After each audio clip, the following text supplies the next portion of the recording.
We're going to talk today about the new range for '09, and Rob's going to give us the specific details and info on the latest improvements.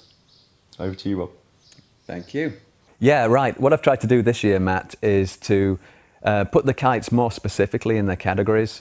So we'll start off with the Light XC, which is a nice 3-strut, low aspect kite. It's a lovely kite for intermediate riders, beginners, schools, and even wave riders are going to enjoy this kite because it's got nice direct handling, progressive power delivery, all around it's just really nice and simple to use.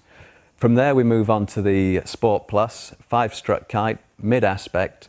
Definitely derived this year more for the freestyle rider. Great for unhooked riding, very positive feel throughout its range, whether that's handling or its D-power. From there we move on to the Edge RX, 7-strut, high aspect kite, purely made for performance. We've got a high performance profile in there, gives you a lot of speed, and if you want to boost big air, it's all there in the bar. It's a great kite. The big news this year is that we've moved from 5 lines to 4 lines. Can you let us know a little bit about that?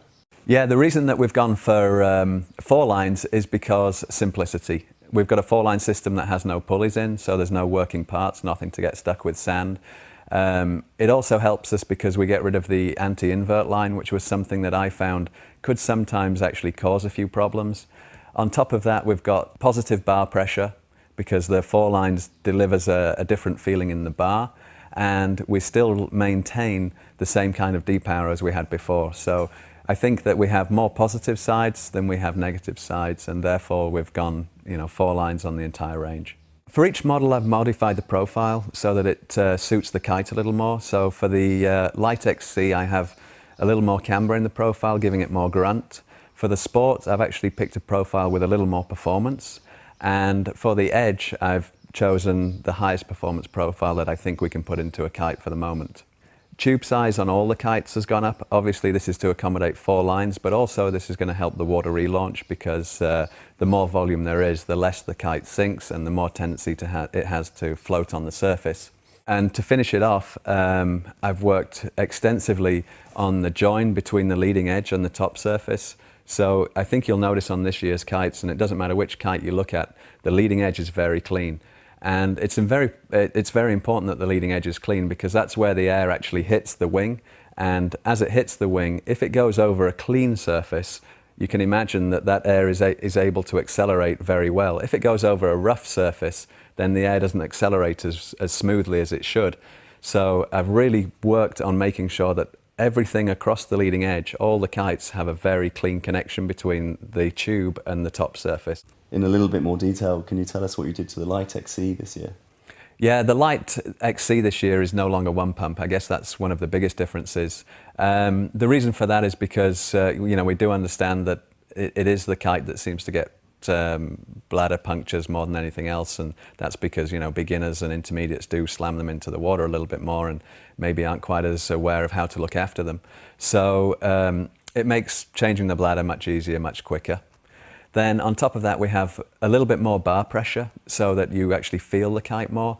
It's a little more intuitive to ride, and you feel the actual power of the kite. So when you're in a gust, you'll really feel that gust, and it'll actually give you the sense that you should let the bar out because you'll feel it through the bar. And then alternatively, when you go through a lull, you'll feel that there's less in the bar, and so it's intuitive to pull it in to get a little more power and speed you through it. We have 2 handling settings, so compared to last year where you only had 1 choice, this year we have 2, and we have the hot rod and the tractor. The kite comes delivered on the hot rod setting, and the hot rod setting is obviously faster. It gives a lighter bar pressure. It's good if you're a little bit more used to kiting because the kite reacts nice and quick. It's good for the waves. However, we also understand that beginners, it can be happening too quickly for them. So we also have the tractor setting. And the tractor setting just slows everything down a little bit more, gives you a little more bar pressure, and gives the rider time to understand what the kite's doing rather than it whipping around the sky too quickly. On top of that we have strut placement. I've moved the last strut in towards the center, 1 panel, and what that does is it gives the whole sail more control, and it controls the trailing edge and stops trailing edge flutter. And it also helps in the handling of the kite because we have basically more flex in the tip so that the tip can flex more, which gives it a better handling so you can turn quicker and easier. And for the Sport Plus? Yeah, for the Sport Plus, what we've done is, with the profile, we've given it a more grunty feel. So you actually feel in the bar a little bit more bar pressure. It doesn't mean to say it's heavy, it's just that it gives you, again, a little bit more feedback. That's much better for freestyle, so that the rider understands where the kite is and how much power he's got through the bar. We've got optimized handling. So what I mean by that is that compared to last year's kite, it handles a little bit differently. And the reason for that is because the new school of things is a lot of unhooked riding. It means that the bar is often at its maximum angle. And we found that if we have basically too much handling and it's too fast, we lose the power at the end of the maneuver. So if you're kite looping, unhooked kite looping, something like that, instead of the kite driving through and actually giving you power on your landings, often with the kite overturning effectively, you lost all the power, which actually makes your landings more difficult. So what we have this year is a more progressive turn. And so when you're on these full angles like you are when you're doing the unhooked maneuvers, the kite doesn't have a tendency to lose all its power. That means that as you're landing, you still have a positive pull. It makes your landing smoother and faster and means you can ride away more often. Then we have moved the second strut from, we've moved it in one panel towards the center strut. That just controls the sail a bit more, makes it more solid. You feel it in the kite. It's not quite as, how would I describe it? It's not quite as soft as last year's kite. It's a bit more rigid. And again, rigidity for freestyle is kind of one of the things that everybody seems to want.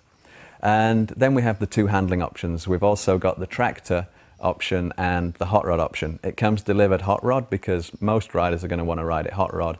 But if you just want to cruise a little bit more and you want a little bit more feel in the bar, then you can put it onto the tractor setting. It doesn't mean that you can't do all the same things. It just means that you feel a little more through the bar. And last but certainly not least, the Edge RX. Okay, yeah, the Edge RX, I have a much faster profile in there.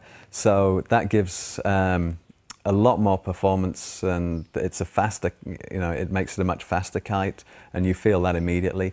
When you jump, you'll notice that it takes you really high, but you have a nice floaty feeling, especially if you keep the bar in. It really floats down, gives you plenty of time to, judge your landing, send it forward again, and then you're riding off with nice power.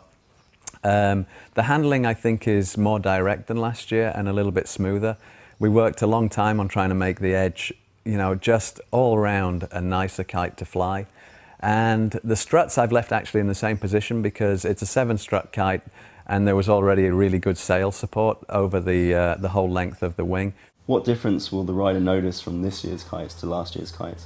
I think the main differences and the things that they'll notice immediately is the bar pressure, being that it's a more positive feeling and more progressive feeling in the bar. You definitely sense the kite a lot better.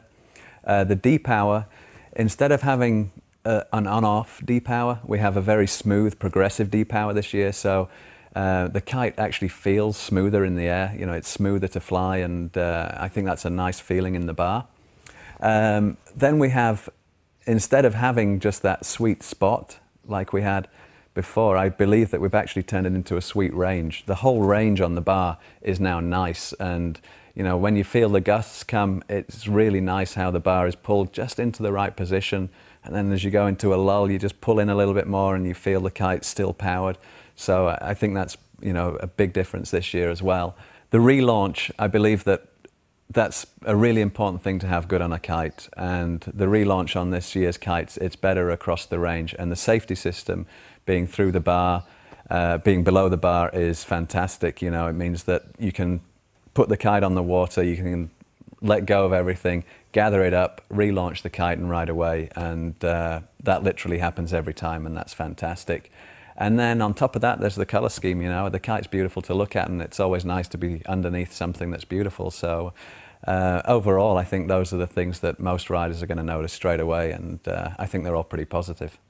Yeah, another thing this year is the backline trimmers. They're much more effective this year, so you can trim the kite exactly how you want it to feel.